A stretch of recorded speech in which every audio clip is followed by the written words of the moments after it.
Hola, ¿qué tal, hermanos? Qué gusto estar reunidos un domingo más juntos para exaltar a nuestro Dios y para estudiar su palabra. En este momento queremos animarte a que nos ayudes a compartir esta transmisión de una forma muy fácil, muy sencilla. Únicamente tienes que ir a tu Facebook, entrar a la página de Iglesia Bautista Reforma y en la parte inferior de esta transmisión darle compartir. Es muy fácil y de esta forma podemos alcanzar a que más personas puedan escuchar el mensaje. También, si tú lo estás viendo por YouTube, puedes copiar el enlace y mandarlo directamente con tus contactos, ya sea por WhatsApp, por inbox, o puedes mandarlo también por mensaje de texto. Y también te animamos a que sigas nuestras redes sociales, que son Instagram y Twitter. En estas plataformas estamos seguido compartiendo contenido de lo que vamos viendo cada domingo y también alguno que otro anuncio respecto a las actividades de la iglesia.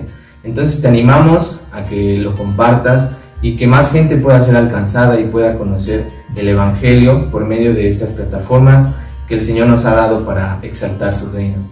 Muchas gracias, hermanos, y vamos a exaltar al Señor.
¿Qué tal, familia Reforma? Muy buen día.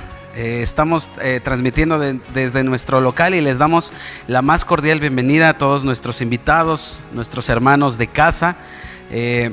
Sean todos ustedes muy bienvenidos a este servicio de adoración de este domingo. Estamos muy alegres, estamos gozosos, nerviosos también, porque ya estamos a semanas de podernos reunir presencialmente. Hemos estado orando como iglesia porque Dios abra las puertas y nos indique la fecha en que podamos regresar a este local a aprender de su palabra y a exaltar su nombre. Así que pues estamos ya unos 2 domingos de podernos reunir. Así que, hermano, en casa, ora por nosotros, ora por la iglesia y ora porque la voluntad del Señor se cumpla en nuestras vidas y en nuestra iglesia Reforma. Así que el día de hoy quisiera yo agradecer al Señor leyendo el Salmo 30, porque Él ha sido bueno todo este tiempo que hemos estado guardándonos, que vamos a seguir guardándonos, que vamos a seguir cuidándonos. Él ha sido bueno, Él siempre será bueno y Él es bueno en en el día de hoy. Así que quiero que me acompañes a leer el Salmo 30, que lleva por título Acción de gracias por haber sido librado de la muerte. Este Salmo de David que escribe en un momento de tempestad en su vida, donde Dios le rescata. Así que quiero que lo leamos. No solamente quiero leerlo yo solo, sino que tú ahí en casa me acompañes a leerlo en voz alta. Yo voy a estar leyendo la Nueva Biblia de las Américas, pero no importa la versión que tengas en casa, acompáñame con tu voz. El versículo 1 dice: Te ensalzaré, oh Señor, porque me has elevado y no has permitido que mis enemigos se rían de mí. Oh Señor, Dios mío, a ti pedí auxilio y me sanaste. Oh Señor, has sacado mi alma del Seol. Me has guardado con vida para que no descienda al sepulcro. Canten alabanzas al Señor, ustedes sus santos, y alaben su santo nombre, porque su ira es solo por un momento, pero su favor es por toda una vida. El llanto puede durar toda la noche, pero a la mañana vendrá el grito de alegría. Versículo 10. Escucha, oh Señor, y ten piedad de mí. Oh Señor, sé tú mi ayuda. Tú has cambiado mi lamento en danza, has desatado mi ropa de luto y me has ceñido de alegría, para que mi alma te cante alabanzas y no esté callada. Oh Señor, Dios mío, te daré gracias para siempre. Si nosotros oramos y declaramos que Jesús es nuestro Señor, estamos confesando, estamos proclamando su dominio en nuestras vidas, su señorío, su autoridad en nuestras propias vidas. Y así que Él nos conoce por nombre porque somos sus criaturas. Él nos ha creado y Él conoce todas nuestras necesidades. Así que como el salmista, clamemos, oh Señor, porque hemos entregado toda nuestra vida a Él, y entonces podamos tener una relación personal íntima para poder confesarlo como nuestro Dios, como Dios mío, y al final declarar que Él ha sido nuestra ayuda todo este tiempo. Amén. Vamos a orar. Padre, te doy gracias, Señor, porque tú has sido bueno. Gracias, Señor, porque en ti reposa nuestra alma, Señor, porque en ti descansamos, en ti encontramos socorro, protección. Tú eres nuestra ayuda, nuestro libertador. Tú eres quien rescata nuestra vida del Seol, del hoyo, Señor, y has sanado nuestra alma, Padre. Te damos gracias porque en los días de turbulencia podemos estar en paz, podemos estar con gozo, tranquilos y confiados que tú eres nuestro baluarte y nuestro castillo, Padre. Te pido, Señor, que en esta hora nuestra mente, nuestro corazón esté enfocado a exaltar tu bendito nombre, Señor Jesús. Espíritu Santo, pedimos de tu apoyo para poder exaltar a nuestro Señor Jesucristo y poderle bendecir, y que nuestro corazón, Señor, esté receptivo a la palabra que tú tienes que hablar el día de hoy, Padre. Pedimos por la vida de nuestro pastor, Señor, que toda palabra que salga de su boca sea tu Espíritu Santo a través de él, y que ni una palabra humana, Señor, sea proclamada a través de sus labios, Padre, sino que sea el poder de tu presencia en su vida, Señor. En el nombre de Cristo Jesús. Amén.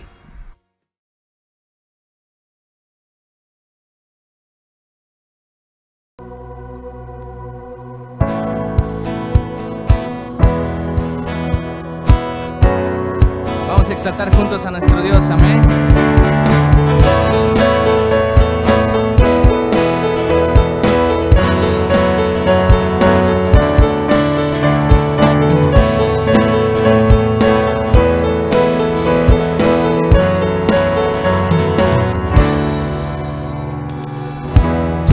Causa, oh Señor, llena nuestro ser, que a Cristo el Salvador puedan conocer, no a nosotros, Dios, la gloria sea a ti, la cruz ya nos salvó.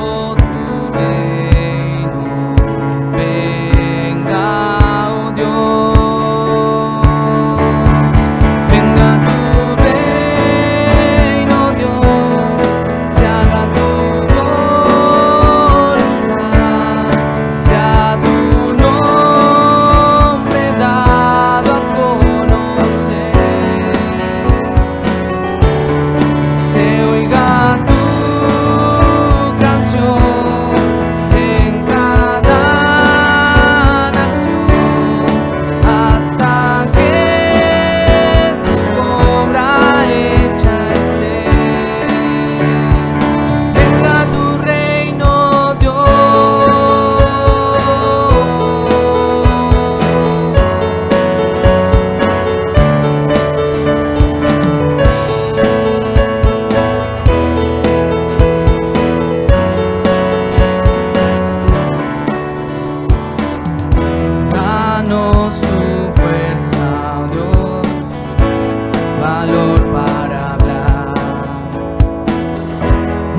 esperanza está en Jesús,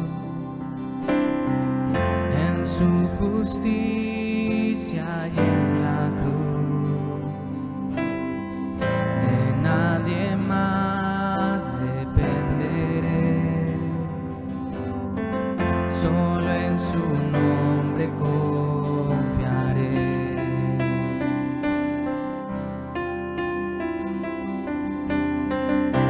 Mi esperanza está en Jesús, en su justicia y en la cruz. De nadie más dependeré, solo en su nombre confiaré.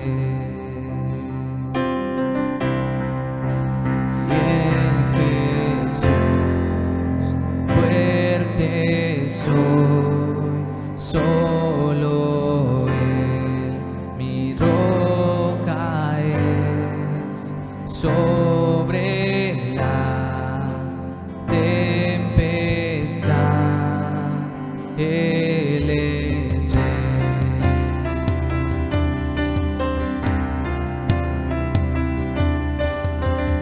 Cuando no puedo ver su faz, sé que su gracia sigue igual.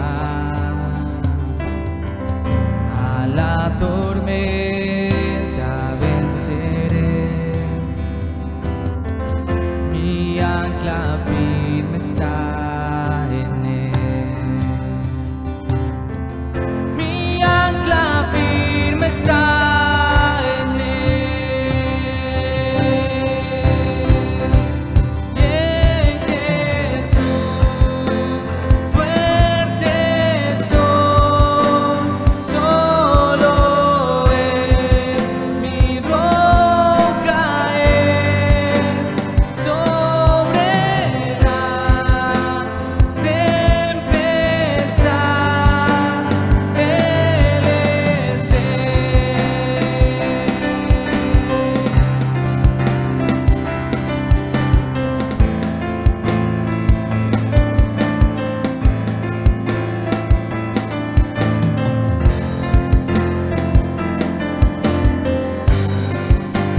Y en Jesús fuerte soy, solo Él mi roca es.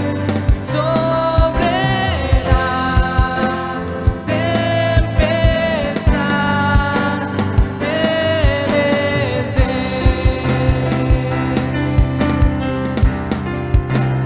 En Jesús fuerte soy, solo Él mi roca es. Sobre la tempestad Él es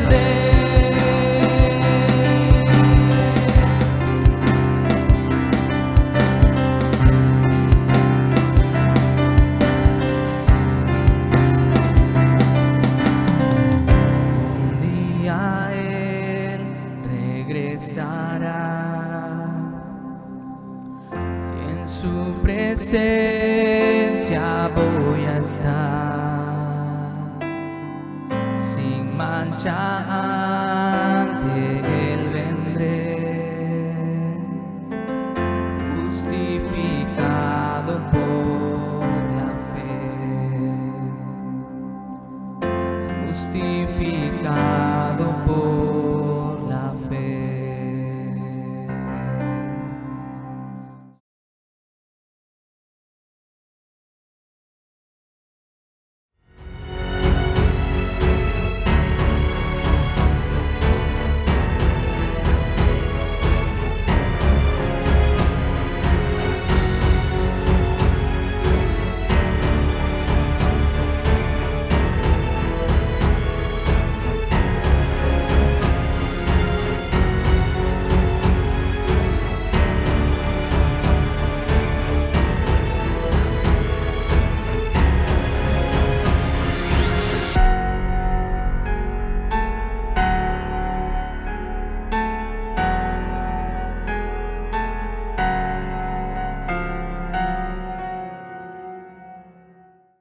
Buenas tardes, amada familia Reforma. Una gran bendición nuevamente poder estar juntos en un mismo espíritu para escuchar su palabra y adorar el nombre de nuestro Señor. Continuamos con nuestro estudio de Romanos. Hemos titulado al libro, al estudio de este libro o esta carta, El poder del Evangelio. Por lo que Pablo dice en Romanos capítulo 1, versículos 16 al 17. Porque no me avergüenzo del Evangelio, pues es el poder de Dios para la salvación de todo el que cree. Porque en el Evangelio la justicia de Dios se revela por fe y para fe, como está escrito, mas el justo por la fe vivirá. Esta primera sección, capítulos 1 al 3, es muy agresiva. Es una sección que nos está dando con todo y está revelando, está denunciando nuestro pecado a nivel global, a nivel universal. Nadie se puede escapar de esta condenación, excepto uno, Jesucristo, quien vivió sin pecado, según 2 Corintios 5:21. Pero es muy fuerte. Sin embargo, esta sección que hoy comenzamos, capítulo 3, versículos 9 al 20, es la última sección de esta parte del capítulo 1 al 3 de denuncia universal. Es la sección más fuerte. Así que advierto de una vez, esta parte de la Escritura es la más fuerte, la más agresiva en su condenación del pecado del hombre. Cualquiera que no tenga el Espíritu en su corazón, cualquiera que no ha abrazado el Evangelio, cualquiera que no ha sometido su vida a Cristo Jesús, diría de este apóstol, quien está hablando con esta intensidad, diría que es un homofóbico, que es un racista o que es un misógino, y acusaría, de hecho, de paso, a aquellos que proclamamos estas verdades. Podrían decir que somos unos homofóbicos, misóginos o racistas. Así que de antemano me anticipo, esta es la sección más dura de todo lo que hemos venido viendo en la Escritura, capítulo 1 al 3 de Romanos, pero es la palabra de Dios. Pero ¿saben por qué está haciendo la palabra de Dios esto? Está poniendo al descubierto la naturaleza degradante, pervertida del hombre, para después levantarlo con el Evangelio. Después de esta mala y terrible noticia, vendrá la buena noticia del Evangelio. En Romanos 3, versículo 21. Pablo va a decir, pero aparte de la ley, la justicia de Dios se ha revelado en el Evangelio. Y ya anhelamos que llegue 3:21, capítulo 3 de Romanos, versículo 21, con ese pero, con esa buena noticia. Pero ya vemos la luz al final del túnel. Así que, ¿están listos? Abróchense los cinturones. Vamos a entrar en materia.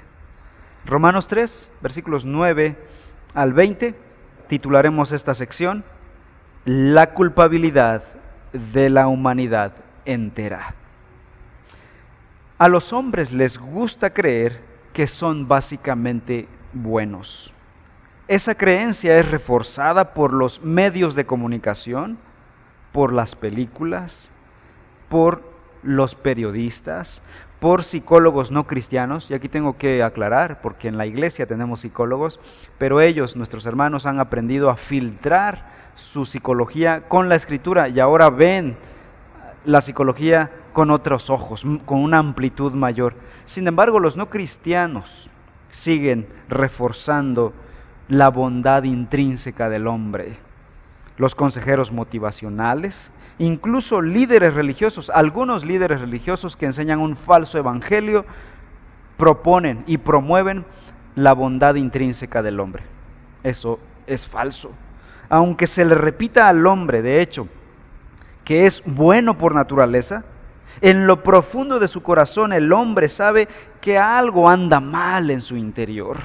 Siente culpa, no solamente por los hechos externos que lleva a cabo en su vida diaria, sino también por sus pensamientos y por sus actitudes malvadas. Séneca, el gran filósofo romano, decía que toda persona culpable es verdugo de sí misma. La culpa lleva a las personas al alcohol, a las drogas, a la desesperación y en muchos casos termina en el suicidio. Los hombres sienten culpa porque son culpables. ¿Por qué sienten culpa los hombres? Porque efectivamente son culpables. El sentimiento de culpa es tan solo un síntoma de su verdadera enfermedad en el corazón, en el interior, su enfermedad del pecado. La culpa del hombre tiene una sola causa: su propio pecado. Y a menos que ese pecado sea quitado, sea arrancado, la culpa no será quitada. Por esa razón, el primer elemento del Evangelio es la confrontación de los hombres con la realidad de su pecado. Si el Evangelio es buena noticia y ha de ser efectivo, tiene que atacar el problema de raíz. Y para eso ha de confrontar al hombre con su realidad pecaminosa. Así que antes de dar la cura, la medicina para el enfermo, hay que detectar bien su problema. El problema del hombre es su pecado. De hecho, la palabra evangelio significa buenas nuevas, la buena noticia de que hay un camino de salvación del pecado, de liberación del pecado. Esa es la buena noticia. Pero dicha salvación viene solamente hasta que una persona esté convencida de su pecado. De lo contrario, el evangelio no tiene nada que ofrecerle. El evangelio empieza con la declaración de que todos los hombres son fundamentalmente, intrínsecamente pecadores, y que la necesidad más grande que existe en sus vidas consiste en que ese pecado sea arrancado, sea quitado de su corazón mediante la fe en Cristo Jesús. Pablo ya nos ha presentado en los capítulos anteriores, capítulo 1 y capítulo 2, dos testimonios contundentes que declaran la pecaminosidad del hombre: la creación de Dios, y la conciencia en el hombre. Pero ahora Pablo procede a presentar un testimonio mucho más concluyente, un testimonio de mucho más peso, y es el testimonio de la Escritura. Ahora Pablo va a hacer una acusación al hombre, una acusación final, pero va a decir: esto lo dice la Escritura. No solo la creación, no solo la conciencia, lo dice también la Escritura. Romanos capítulo 3, entonces, versículos 9 al 20, resumen la culpabilidad total de la humanidad en tres ideas. Primero, la denuncia, versículos 9 al 17. Segundo, el motivo, versículo 18.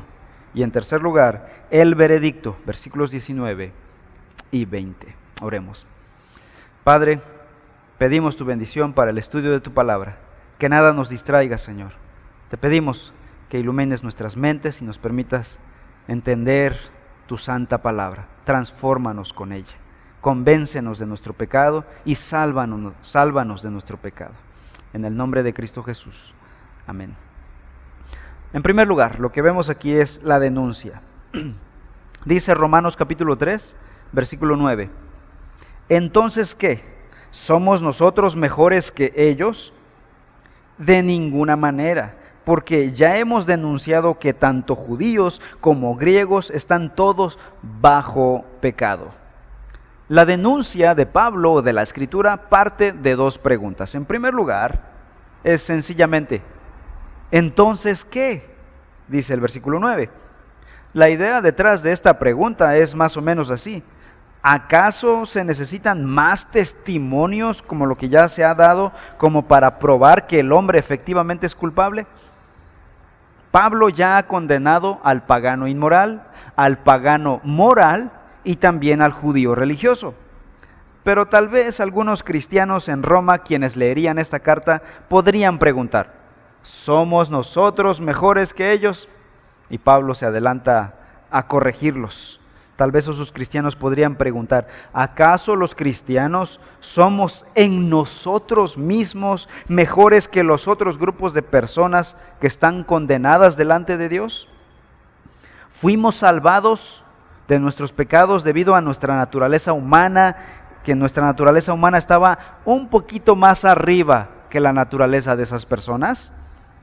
Pablo va a responder de inmediato a esa posible pregunta diciendo, versículo 9, de ninguna manera, no somos mejores que los gentiles paganos, que los gentiles morales y que los judíos religiosos. Queda claro el hecho de que la condenación universal de la humanidad, desde el pagano más réprobo hasta el judío más íntegro, externamente hablando por supuesto, todos son pecadores. Toda la raza humana, sin excepción alguna, debe presentarse delante de Dios y rendir cuentas ante el tribunal de justicia del juez del universo. Es lo que dice el versículo 9. Porque ya hemos denunciado que tanto judíos como griegos están todos bajo pecado. La frase ya hemos denunciado del versículo 9 era una expresión legal para designar a una persona con la imputación de cargos en su contra. Hemos denunciado, hemos hecho una denuncia, se nos imputan cargos a la humanidad. La ofensa imputada, en resumen, es, en una palabra, pecado. La ofensa imputada a la humanidad es pecado. Versículo 9. Porque ya hemos denunciado que tanto judíos como griegos están todos bajo pecado. Ese es el cargo máximo que se le imputa a la humanidad en general. Todos los posibles sectores, paganos pervertidos, paganos morales o judíos religiosos. Todos están bajo pecado. El término griego bajo, que es hupo, no quería decir simplemente que estaba uno debajo de algo. El énfasis de hupo se encuentra en esta realidad: estar bajo el poder de, bajo la autoridad de, o bajo el control de algo o alguien. Es lo que Pablo tiene en mente aquí. Todo ser humano, toda criatura, toda persona que ha puesto un pie en este planeta, judíos o gentiles por igual, todos están bajo, subyugados, atados por completo al dominio del pecado. Primera de Juan 5:19 lo dice de esta manera: y el mundo entero está bajo, hupo, el poder del maligno. Toda criatura que nace, nuestros pequeños bebés que han llegado al mundo, nacen bajo esta culpabilidad. Como decía Agustín de Hipona, el pecado original. Se les ha imputado el pecado de Adán y su propio pecado. Están condenados. Y por eso las lágrimas de nosotros los padres cuando oramos alrededor de sus cunas rogando que el Señor lo más breve posible los traiga a arrepentimiento y a salvación. Nacen bajo pecado. Todo mexicano, decían hace unos años, nace con una deuda de tantos millones de pesos. Les tengo otra mala noticia. Aparte de esa deuda que cada día se incrementa más, por cierto, nace con una deuda mucho más grande, infinita, delante de Dios. Estamos bien perdidos ante la presencia de Dios. Toda persona que no tiene a Cristo es pecadora por naturaleza y se encuentra bajo el dominio, bajo el control de Satanás. Por eso piensan así, por eso actúan así. Si no, dale una mirada a las noticias, dale una mirada a los periódicos, cómo actúan esos movimientos radicales que destruyen la vida con sus ideas y defienden con sus garras sus ideas pervertidas, sus ideas pecaminosas. Es natural. Están bajo la autoridad de Satanás, bajo los principios del enemigo. Esta idea parecía absurda para la mayoría de los judíos, decir que ellos también estaban bajo el dominio del pecado, bajo el dominio de Satanás, porque se creían justos delante de Dios simplemente en virtud de ser judíos, miembros de una raza escogida, era una locura para ellos. Pero saben, las personas que son muy religiosas en nuestro tiempo, incluso los cristianos que son muy religiosos, tienden a considerarse a sí mismos como inherentemente mejores que las demás personas. Mejores porque son bondadosos, son inteligentes, son talentosos son buenos religiosos. Aún aquellos cristianos, los cristianos profesantes, religiosos, algunas veces pueden sentir que Dios los salvó porque lo merecían, porque son buenas personas, porque son mejores que otras personas. Y ellos dicen, yo merecía ser salvo. No lo dicen con palabras, pero lo piensan para sus adentros. Pero la verdad es que la Biblia dice que una persona, si llega a ser justa delante de Dios, se debe única y absolutamente al hecho de que esa persona reconoció su pecado, se postró ante el Señor Jesucristo en arrepentimiento y fe y esperó de Él gracia. Y obviamente vino gracia de parte del Señor. Ahora Pablo, en los versículos 10 en adelante al 17, Pablo presenta en detalle la acusación, la denuncia, y hace un total de 13 cargos en contra de la humanidad caída. 13 cargos.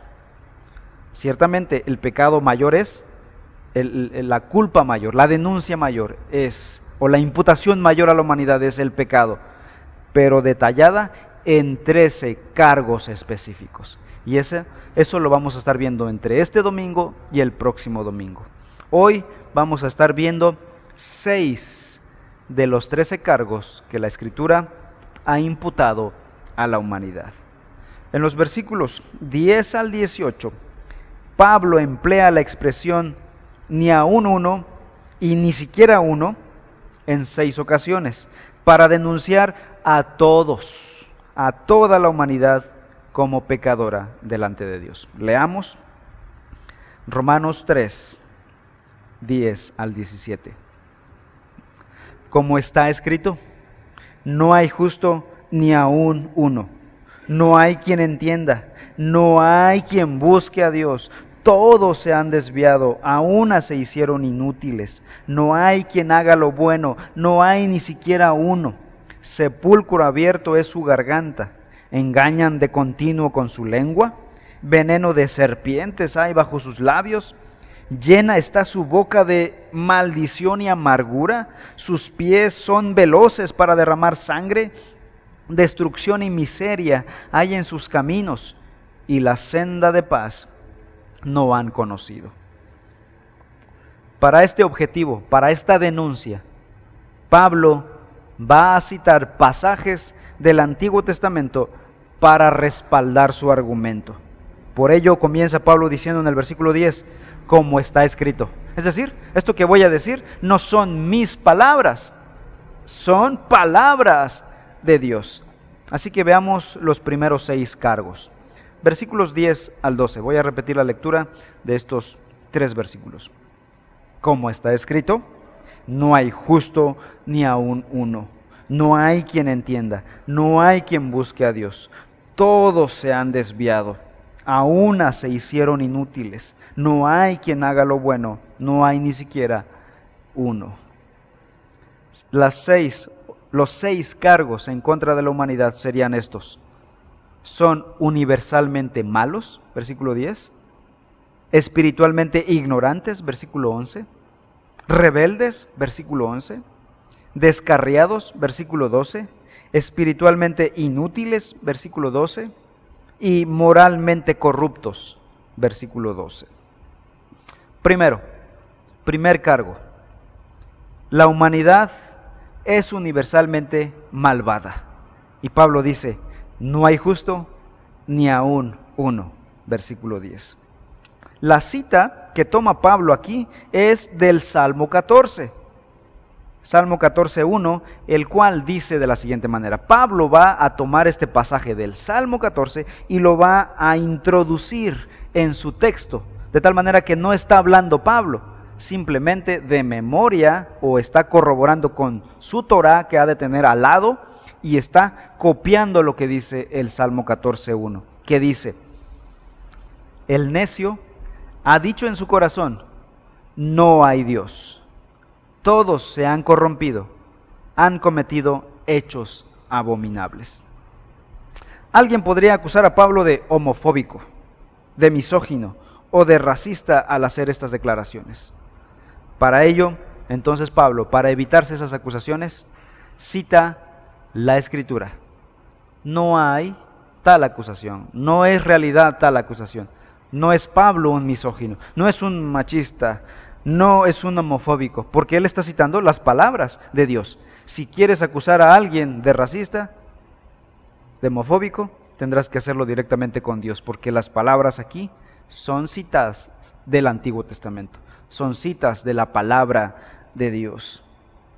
El término que aquí usa Pablo, no hay justo ni aun uno. El sentido básico de esta palabra, justo, es ser recto delante de Dios, con esa rectitud original con que Dios creó a Adán y a Eva. Ellos fueron creados rectos, justos, plena y absolutamente. No había un grado de inclinación al pecado, no habría perversión en su ser. Entonces alguien preguntará, ¿nadie puede hacer cosas rectas entonces? Ahora que hemos caído en pecado, ya no hay justo ni aun uno. ¿Significa eso que ya no podemos hacer ninguna cosa recta, ninguna cosa justa? La respuesta es sí, la gente puede hacer muchas cosas rectas moralmente. Incluso las personas más malvadas pueden hacer algunas cosas rectas. Pero lo que la Escritura está diciendo aquí no se refiere a actos externos de conducta, se refiere al carácter interno, a la perversión de la naturaleza de la persona. Esa persona está pervertida moralmente, su naturaleza está caída. Esa persona puede hacer cosas buenas, pero su naturaleza está contaminada con el pecado. Es una naturaleza injusta. El punto es que no hay una sola persona, por lo tanto, que haya vivido sobre este planeta, que haya vivido una vida perfecta según los estándares de Dios, excepto uno, Jesucristo. 2 de Corintios 5:21. 2 de Corintios 5:21. Cuando Pablo dice ni aún uno, significa ni aún uno. No hay ni siquiera uno, no hay excepciones a la regla. Todos hemos caído, todos hemos pecado y delante de Dios somos injustos. Ante la justicia perfecta de Dios no hay niveles de justicia. Solamente hay justicia perfecta en Cristo o maldad perfecta, injusticia perfecta fuera de Cristo. Es lo que dice Mateo 5:48. Jesús dijo, por tanto, sean ustedes perfectos como su Padre Celestial es perfecto. No existen términos medios. Justicia perfecta y solo injusticia perfecta. En Cristo o fuera de Cristo. No hay término medio. No hay niveles de justicia delante de Dios.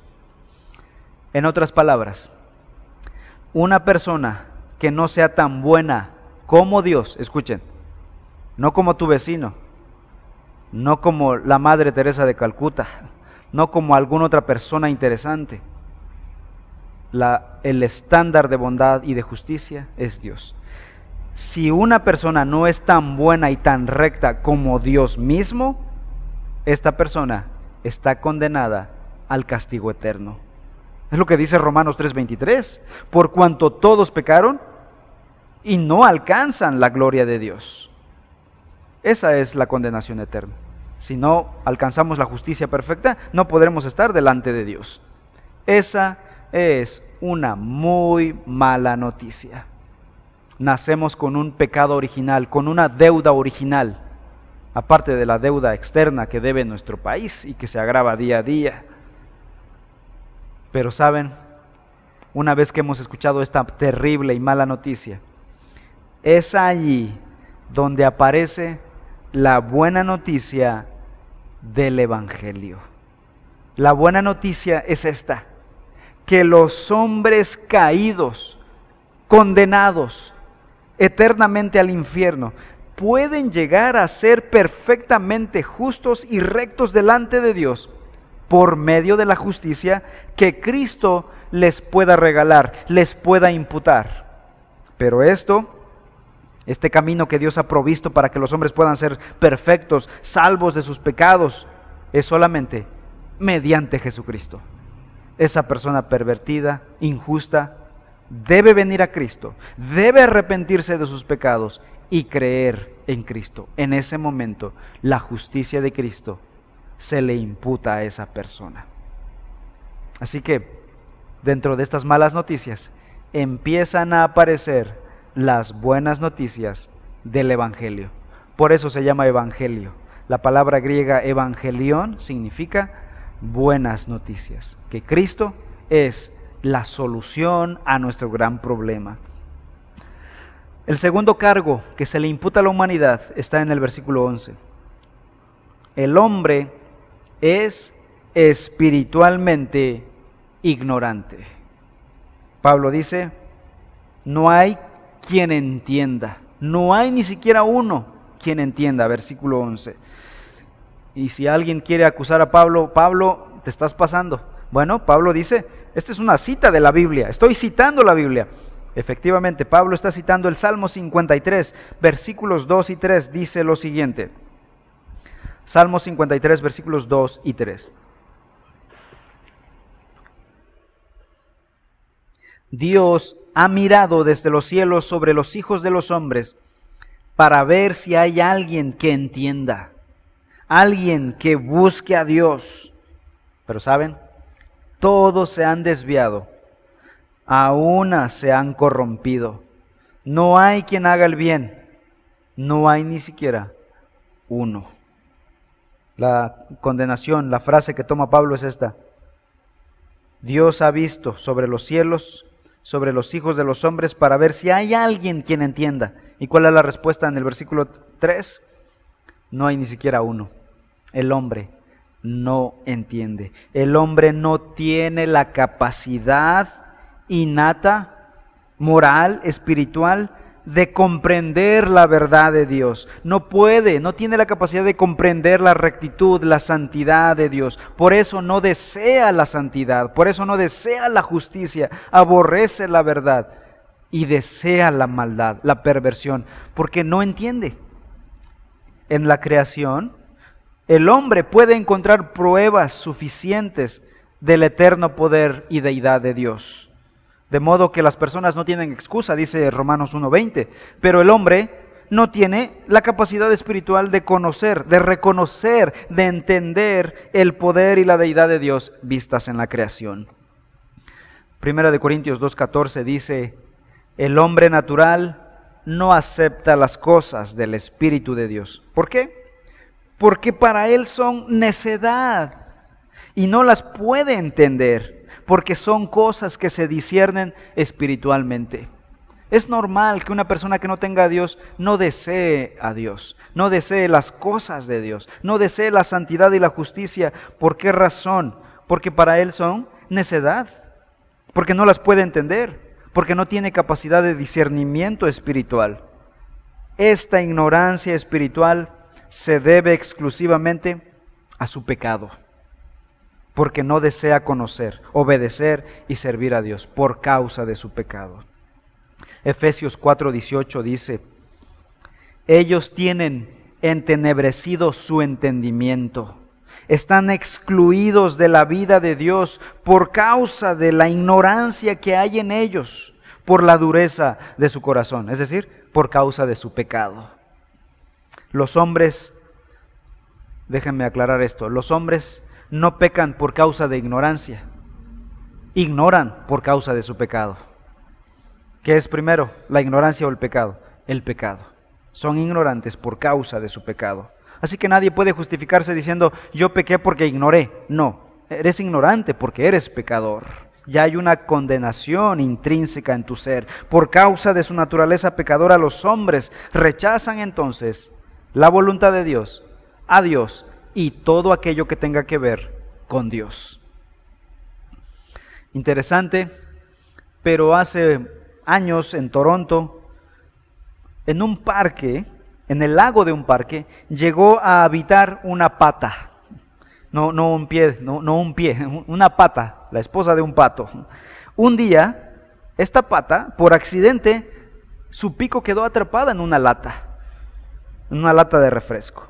El animal era incapaz de comer y, por supuesto, en un tiempo, esa pata habría de morir.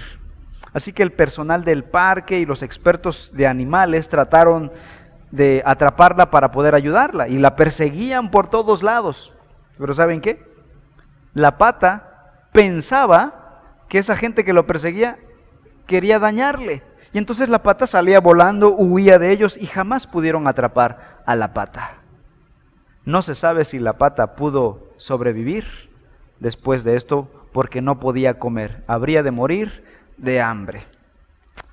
Esta chistosa y también triste ilustración refleja un poquito lo que el hombre caído, condenado, sin Dios, está atrapado en su pecado. Se encuentra en un problema similar a la pata, puesto que ve al evangelio como una amenaza para su estilo de vida y no como una ayuda, no como una vía de escape, no como una solución. Ese hombre caído realiza todos los esfuerzos para escapar del mensaje de salvación, huir de las personas que realmente quieren ayudarle, y se une a las personas que en realidad le hacen daño. Así viven las personas sin Dios, así viven las personas sin Cristo.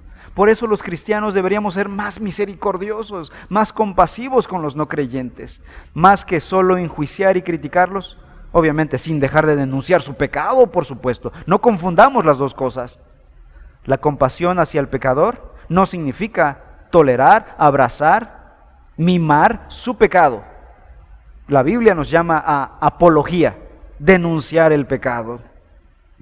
Sin embargo, deberíamos ser más condescendientes con los pecadores porque no entienden el trato de Dios, las verdades de Dios. En tercer lugar, el tercer cargo que se le imputa al hombre está en el versículo 11. Pablo dice, no hay quien busque a Dios. Bueno, la escritura del Antiguo Testamento dice, no hay quien busque a Dios.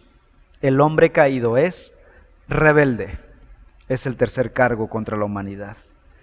Para ello Pablo cita el Salmo 14, versículos 2 y 3, donde dice, el Señor ha mirado desde los cielos sobre los hijos de los hombres para ver si hay alguien que entienda, alguien que busque a Dios. Pero ¿qué ha encontrado? Versículo 3, pero todos se han desviado, a una se han corrompido, no hay quien haga el bien, no hay ni siquiera uno. Uno pensaría que esta declaración es falsa, decir, no hay quien busque a Dios. Podrías decir, Pablo, yo creo que estás siendo mentiroso porque al parecer mucha gente está buscando a Dios. De hecho, existen miles de religiones alrededor del mundo con millones de adeptos, de fieles, de peregrinos en el mundo. Y uno diría, parece que millones de personas están buscando a Dios, quieren agradar a Dios. ¿Saben qué? Ese es nuestro gran error. Eso es lo que pensamos nosotros. Pero las Escrituras enseñan en este pasaje que estamos viendo y en muchos otros pasajes que cualquier sistema religioso ajeno al Dios verdadero, cualquier sistema que fabrica ídolos, dioses falsos, en realidad son intentos de escapar del Dios verdadero. Es decir, no quiero nada contigo, Dios. Yo me voy a fabricar mis propios dioses, a mi medida, a mi manera, a mi gusto, a mi placer, que tolere mi pecado, que tolere mi estilo de vida y que tranquilice mi conciencia. Esos sistemas entonces, las religiones mundiales y mundanas son en realidad esfuerzos inspirados por Satanás para confundir a las personas y ayudarlas a escapar del Dios verdadero y no para hallarle. Esas religiones no llevan a Dios. Sé que tú has escuchado la frase, así como todos los caminos llevaban a Roma, así todas las religiones llevan al Dios verdadero. Esa es la mentira de Satanás. La Biblia no lo dice. ¿En qué pasaje dice tal cosa? La Biblia dice que el único camino para llegar al Padre es Jesucristo. Jesús dijo, yo soy el camino, la verdad y la vida. Nadie viene al Padre si no es por mí. Primera de Timoteo 2:5 dice que solamente hay un mediador entre Dios y los hombres, Jesucristo, hombre. Él es el mediador entre Dios y los hombres. No hay otros caminos, damas y caballeros. Que no nos engañe Satanás, porque Satanás es el padre de mentiras, dijo Jesús en Juan capítulo 8. Las religiones fabricadas por el hombre, entonces, son más que un acercamiento a Dios, más que un puente al verdadero Dios, son una vía de escape, son una puerta trasera para escapar de la presencia de Dios. La persona que busca al Dios verdadero es porque Dios tomó la iniciativa y lo buscó a Él primero. Primera de Juan 4:9 dice, nosotros amamos porque Él nos amó primero. Juan 6:44, nadie puede venir a mí si no lo trae el Padre que me envió, y yo lo resucitaré en el día final. Cualquier persona que le busque de corazón, le hallará. Jeremías 29:13. Todos los que le pidan a Él con sinceridad, recibirán. Todos los que le busquen sinceramente, le hallarán. Todos los que le llamen a la puerta del cielo, se le abrirá, dice Mateo 7:8. ¿Qué significa buscar a Dios verdaderamente y no al estilo de las religiones falsas? Buscar a Dios en verdad consiste en respetar y adorar su majestad, su soberanía y alimentarse de su palabra. Es obedecer sus mandamientos, hablar con Dios en oración, vivir a conciencia en su presencia, en un deseo de agradarle continuamente. Nadie puede hacer esas cosas en un plano meramente natural, sino únicamente por medio de la obra del Espíritu Santo que obra en el corazón del individuo y éste le trae a Cristo Jesús. Así que cuando la Escritura dice no hay quien busque a Dios, es real. Los hombres no queremos buscar a Dios a menos que Él vaya y nos traiga con cuerdas de amor, dice el profeta del Antiguo Testamento. Número 4. El cuarto cargo contra la humanidad es esta. Los hombres están descarriados por naturaleza. Dice el versículo 12, Romanos 3:12, todos se han desviado. Pablo cita el Salmo 14:3 que dice, pero todos se han desviado, a una se han corrompido, no hay quien haga el bien, no hay ni siquiera uno. Dice ese Salmo, todos se han desviado. La persona que es mala por naturaleza, que es ignorante de la verdad de Dios, que es rebelde contra la verdad de Dios, inevitablemente vivirá alejada, se apartará, se desviará de la voluntad de Dios. Es un resultado natural. La frase se desviaron proviene de la palabra griega eklinó. Ahora, sé que estoy mencionando muchas palabras griegas en esta ocasión, pero pareciera ser que sin ellas no puedo llegar al significado fuerte que quiero enfatizar aquí, que la palabra nos enfatiza. Así que una disculpa por eso. Pero la palabra griega se desviaron es eklinó y tiene el significado básico de inclinarse en la dirección equivocada. Aquí está Dios y deberíamos estar postrados, sometidos hacia la dirección correcta al Dios verdadero, pero el pecador está inclinado en la dirección opuesta, adorando otra cosa. Isaías 53:6 dice, todos nosotros nos descarriamos, nos apartamos como ovejas, nos apartamos cada cual por su camino, no en el camino verdadero. El hombre caído, el hombre sin Dios, se ha desviado tanto del camino correcto. ¿Quién es el camino correcto? Ya sabemos que el camino correcto no es un pedazo de suelo, el camino es una persona. ¿Quién? Juan 14:6 dice, Jesús dijo, yo soy el camino, la verdad y la vida. Nadie viene al Padre sino por mí. Hebreos 10, 19 al 20, dice lo siguiente: hermanos, puesto que tenemos confianza para entrar al lugar santísimo por la sangre de Jesús, ahora vean lo que dice el versículo 20, por un camino nuevo y vivo que Él inauguró para nosotros por medio del velo, es decir, su carne. ¿Quién es el camino inaugurado? La persona de Jesús. Él es el camino que deberían seguir entonces todas las personas, venir a Cristo para llegar al Padre, para accesar al Padre. Pero el hombre caído sigue el camino equivocado, se va por el camino equivocado. Es lo que dice Isaías, ¿no? Cada quien se apartó por su camino.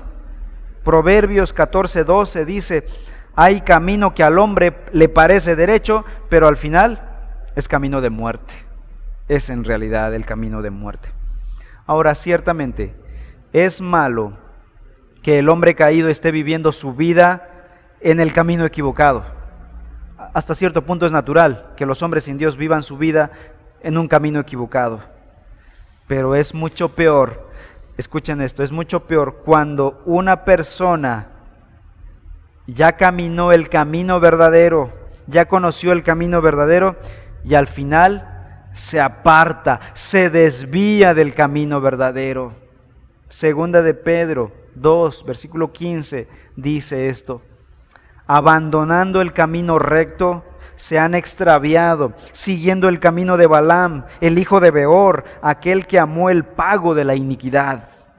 Pues hubiera sido mejor, y escuchen esto, es triste, hubiera sido mejor para ellos no haber conocido el camino de la justicia, que habiéndolo conocido, apartarse del santo mandamiento que les fue dado. El hombre se ha desviado. El hombre natural es normal que se aparte, pero hay personas que han conocido la verdad. Esto es lo trágico, que gustaron la buena palabra de Dios, dice Hebreos capítulo 5, y al final se apartaron, apostataron, dieron la espalda a la verdadera palabra. Eso es peligroso. Por eso dice el apóstol Pablo, hace una exhortación en una de sus cartas: el que cree estar firme, mire que no caiga. Hebreos hace otra exhortación y dice: no sea que nos desviemos, no sea que nos deslicemos. Así que dice también la exhortación: procuremos, trabajemos nuestra salvación con temor y temblor. Hermanos, hago un llamado a fortalecer el compromiso, a avivar el don de Dios que ha sido puesto en nosotros. No vivas una religión, no estés viviendo un cristianismo aburrido, monótono, pasivo, falto de compromiso. Es hora, sacúdete esa falta de compromiso y vive tu fe real. Número 5, el quinto cargo. El hombre natural es espiritualmente, y esto es fuerte, espiritualmente inútil. Ahora, antes de que apedreemos al apóstol Pablo, va a decir, esto lo dice la Escritura. Él dice, aún se hicieron inútiles en el versículo 12. La palabra, obviamente esto viene del Antiguo Testamento. La palabra hebrea, que es equivalente del griego de la palabra inútiles, se usaba muchas veces para describir la leche en descomposición. Por ende, esta leche ya no servía para beber, ni para hacer queso, ni hacer mantequilla, ni cualquier otra cosa comestible. Una leche inútil, inservible. Y aquí Pablo, la escritura del Antiguo Testamento, la usa para referirse a las personas sin Dios. Las personas sin Jesucristo carecen de vida y por lo tanto de valor. Tito capítulo 1 versículo 16 dice: profesan conocer a Dios, pero con sus hechos lo niegan, siendo abominables y desobedientes e inútiles para cualquier obra buena. Ahora, debo aclarar aquí, no estamos faltando el respeto a las personas, porque cada persona que fue creada por Dios tiene una dignidad, es especial por ser criaturas de Dios. Sin embargo, como dice Tito 1:16, para cualquier obra espiritual el hombre es inútil, es decir, no puede hacer cosas buenas en esta vida, es útil la ciencia, la medicina, las artes, los oficios, las profesiones son útiles para bendecir la vida. Y el hombre es útil para ello, sus habilidades mentales, pero espiritualmente es inútil. El hombre no puede hacer nada para cambiar su condición espiritual, no puede hacer nada para atacar el avance de Satanás, no puede hacer nada para hacer avanzar el reino de Dios. Es inútil espiritualmente. Solamente sirve, dice Juan 15:6, si alguno no permanece en mí, es echado fuera como un sarmiento que se seca, y los recogen, los echan al fuego y se queman. Así que el hombre sin Dios es espiritualmente inútil para los propósitos de Dios. Y en sexto lugar, el sexto cargo contra la humanidad es esta: el hombre natural es corrupto.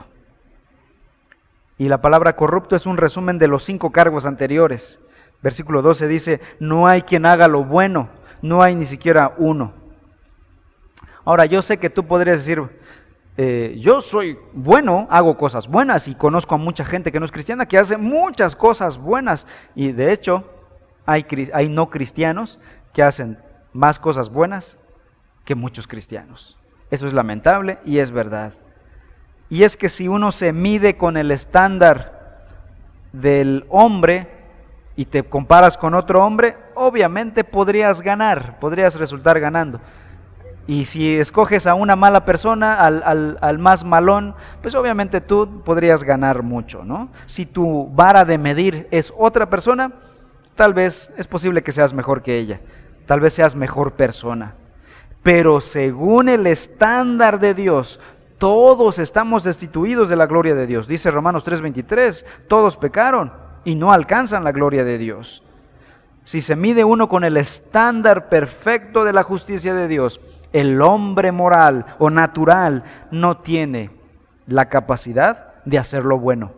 Y es lo que Pablo está diciendo aquí, es lo que la Biblia nos está diciendo, que según el estándar de Dios, nadie puede hacer lo bueno según esa medida. Ningún ser humano tiene la capacidad para obrar lo que es verdaderamente bueno conforme a la justicia de Dios. Conclusión. Se cuenta la historia de un hombre que caminaba por un parque llevando un pequeño Nuevo Testamento en su portafolio de cuero.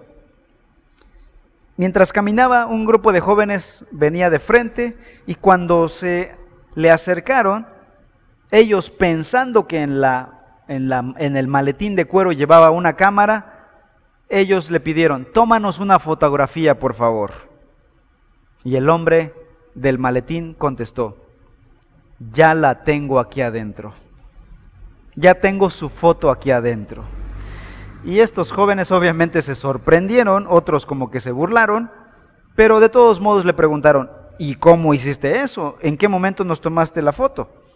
El hombre abre su maletín y saca el Nuevo Testamento y lee Romanos capítulo 3, versículos 9 al 20, nuestro pasaje de hoy, y dice, esta es su fotografía. Estos son ustedes.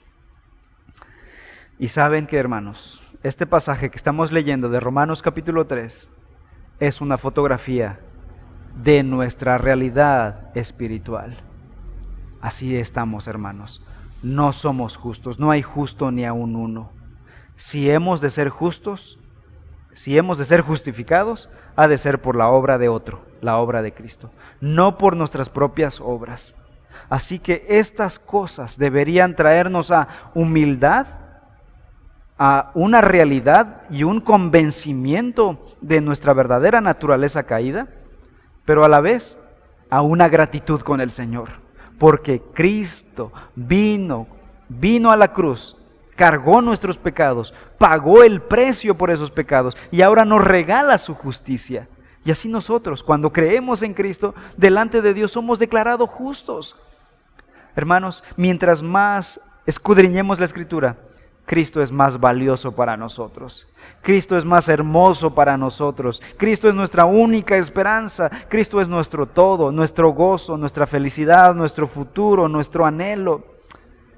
hermanos, que al estudiar la palabra, nuestro amor por nuestro gran Salvador sea cada vez más fuerte, más grande, y que a Él sea toda la gloria y toda la honra. Amén.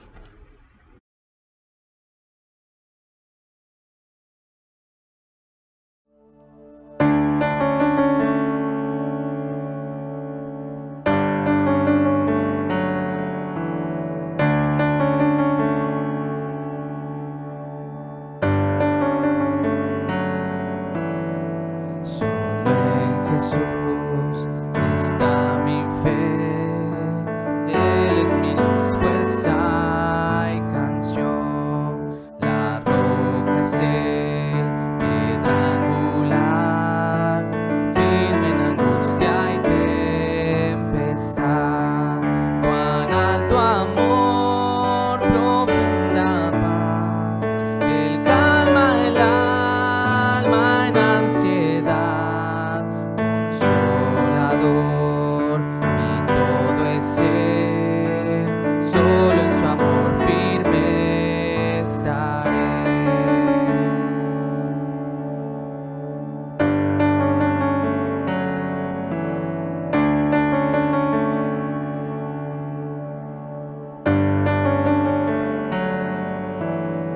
Solo en Jesús, quien se encarnó, la plenitud de Dios llevó, su don de amor y rectitud, su propio pueblo rechazó.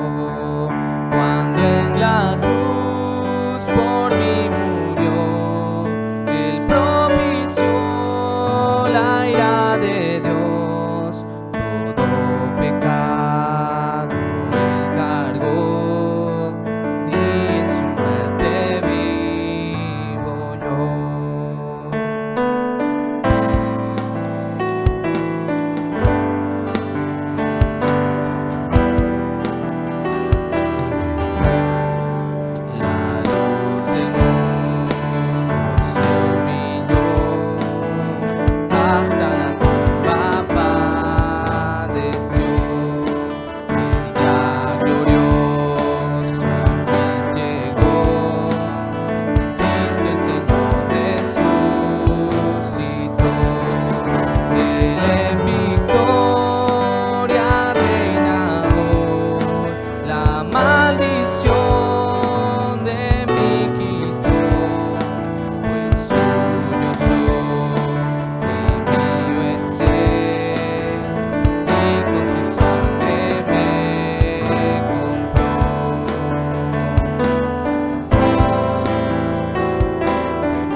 Hermanos, después de este tiempo vamos a pasar a nuestros avisos.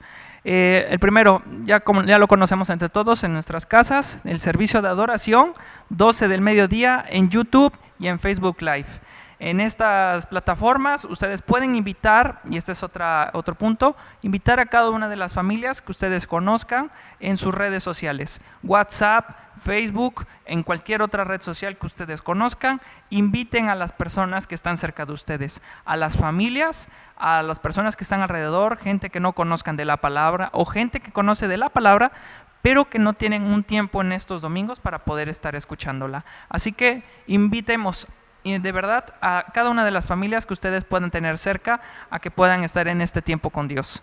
Ahora, nuestros GP básico, GP básico, van a estar volviendo el miércoles a las 6:30 de la tarde, para que ustedes puedan ya tenerlo apuntado, agendado. Todos los que sean en este grupo de GP, se vuelve miércoles a las 6:30 de la tarde. Entonces les vamos a estar mandando en redes sociales las indicaciones para que se puedan ir conectando. Ahora, también vamos a hacer una dinámica para que podamos hacer nuestro reingreso de manera ordenada.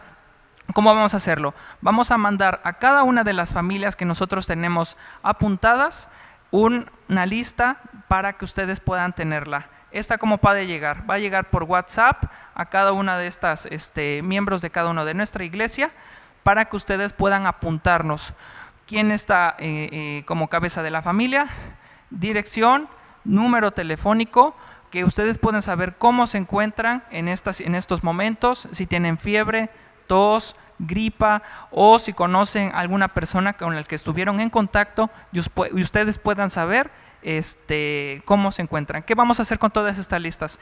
Vamos a tenerlas en una base de datos para que nosotros con ella podamos tener un mayor control de saber qué vamos a hacer en una situación. Ahora, ¿cómo nos estamos rigiendo? Nos estamos rigiendo con la información que nos está dando el gobierno del estado. El gobierno del estado nos está dando esta información. Nos encontramos en semáforo naranja. Y como semáforo naranja, nosotros nos encontramos en la condición de bienes y servicios. Dentro de bienes y servicios nos encontramos las iglesias. Y las iglesias tienen un 50% de capacidad para poder accesar personas. Entonces, ¿qué vamos a estar haciendo? Vamos a recibir 40 personas dentro de nuestro auditorio. Entonces, para que quede claro, van a ser 40 personas dentro de nuestro auditorio las que puedan ingresar en cada domingo. Entonces, como está en esta condición, entonces nosotros para eso necesitamos la base de datos, para que nosotros sepamos cómo poder organizar toda esta dinámica. Bueno, con lo que les acabo de decir, vamos a dejar también al pastor Jimmy que pueda abonar más en el tema. Efectivamente, como lo ha comentado nuestro hermano Efraín, ya tenemos fecha para reactivar nuestros servicios de adoración dominical, y es el día 8 de noviembre, domingo 8 de noviembre a las 12 tendremos nuestro primer servicio, nuestro regreso a los servicios presenciales. Después de aproximadamente 8 meses de ausencia, estaremos regresando por la gracia de Dios. Y les pido sus oraciones para que lo hagamos de forma correcta, como decía Efraín, de forma ordenada. Y para que esto funcione, tendremos que colaborar todos. Y yo les pido, mis amados hermanos, que colaboremos. Este registro que se estará haciendo en línea, será todo virtual, nuestro hermano estará a cargo de ello, es para que nos cuidemos mutuamente, de tal manera que si tú has tenido contacto con alguna persona o sospechas que has tenido contacto con alguna persona contagiada o te contagiaste recientemente, pues no vengas para exponer a otros, sería peligroso. O que tú vinieras y alguien más viniera contagiado, sería bastante lamentable. Así que colaboremos todos, por favor, cuidémonos y cuidemos a la iglesia del Señor. Pero también quiero animarles a que vengamos sin temor, que vengamos con alegría ese día. Es el deseo del pueblo del Señor. Entonces, tratemos de seguir las indicaciones del registro virtual que estará haciendo, electrónico que estará haciendo nuestro hermano Efraín. Está muy sencilla, no, nada que perderse, no es un examen, estará bastante accesible. Y si tienen dudas, comuníquense con él, llamen por teléfono y asunto arreglado. El punto es que vengamos a la iglesia ese día 8 de noviembre a las 12 del día. Como dijo también nuestro hermano, el 50% está permitido, pero nosotros no vamos a agotar ese recurso. Vamos a tener un poquito menos de gente por cuestión de seguridad. También informarles que esos domingos no tendremos servicio de cafetería. Vamos a extrañar el cafecito en la mañana. Tampoco tendremos el ministerio infantil aquí presencial. Todo seguirá en línea. Obviamente seguirá el ministerio funcionando, pero en línea. Bueno, por mi parte es todo, mis amados hermanos. No olviden esto, que todo creyente vive en misión. Por lo tanto, ora, habla e invita. Dios te bendiga. Oremos.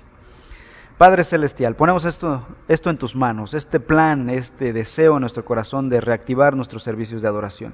Te pedimos, Señor, que podamos hacerlo en orden, que podamos honrar tu nombre, pero que ya vayamos reactivando la vida de iglesia, Señor. Pido por mis hermanos, por su salud, que guardes nuestra integridad. Gracias por levantar a nuestros hermanos enfermos, quienes ya están mejor. Gracias por guardar su integridad física. Pero sobre todo, guarda tu iglesia, guarda la vida espiritual de tu iglesia, edifica tu iglesia, guarda la iglesia Reforma. En el nombre de Cristo Jesús, amén. Que Dios les bendiga, mis amados.